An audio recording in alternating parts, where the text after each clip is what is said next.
Welcome to our program. Today, we are diving deep into a fascinating set of teachings provided by the Buddha Dharma Association of Australia. The content is a dialogue between a master and a disciple centered on the theme of metta, loving kindness. However, the metta discussed here is a far cry from the capable being nice we often talk about.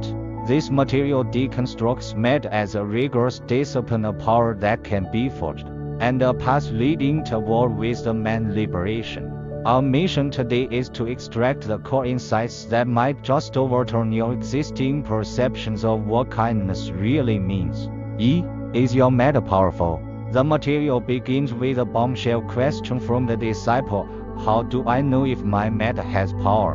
Instead of a dictionary definition, the master uses a little analogy from the movie Shaolin Temple.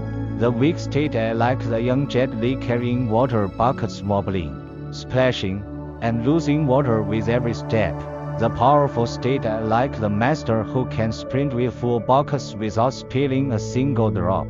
Key takeaways. Metta is a muscle. It isn't just a fleeting emotion. It is a capacity built through repetitive, consistent training.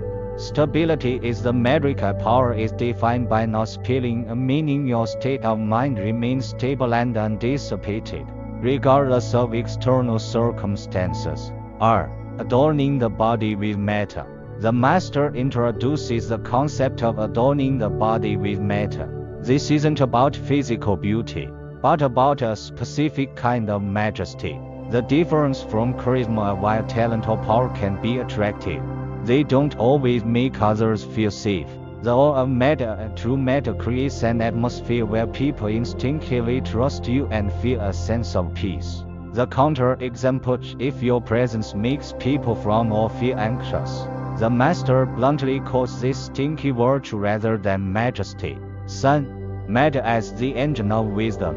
One of the most profound insights in this teaching is the link between metta and intelligence. Metta protects you from becoming a fool. How? Because the act of actively seeking to bring happiness to others is a high-intensity intellectual activity. To truly help someone, you must understand their specific situation, identify the root of their suffering, learn the skills and methods necessary to solve their problems. This process forces you out of your small self and expands your cognitive boundaries. Thus, the desire to give joy becomes the ultimate driver for self-education and wisdom. The purity of the fuel. If metta is a highway to liberation, it requires high purity fuel. The master warns that if your practice is mixed with greed or desire for reward, arrogance or the need for fame, anger or hidden agendas, then the result is a mixed bag that can never become pure metta power. In fact, the master knows that once the material is tainted, it cannot be fixed. It must be rebuilt from scratch. The golden standard is your primary motive to make them happy, or to make yourself happy. If it's a transaction, e.g., I do this so I get good karma, the carrots of your goal drop significantly. Connecting to the networking crisis. A fascinating part of the dialogue addresses whether metta can protect one from natural disasters like earthquakes or tsunamis. The master explains this through the lens of Alalakateshvara Bodhisattva. He uses a networking analogy to connect to the last power of metta during a crisis. Three conditions must be met: strong mind power, the intense will to live at the moment of danger, precise mind direction and total focus on the crisis without distraction, the dialing action, the recitation of the name or the mantra.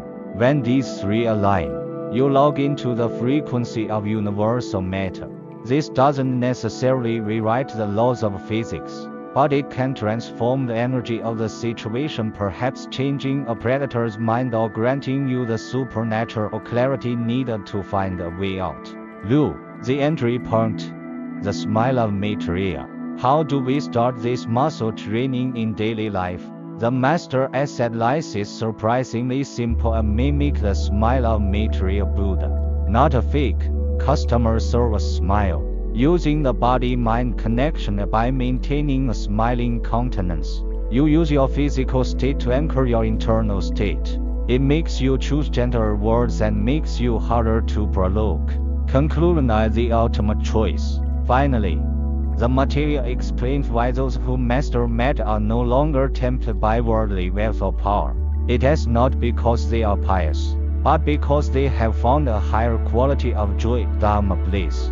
Worldly pleasures are often seeds of suffering, and the joy of getting money is short, but the fear of losing it is long. Metta provides a stable, internal joy that doesn't depend on external conditions. Summary thought: Metta is the birth cause of all wisdom.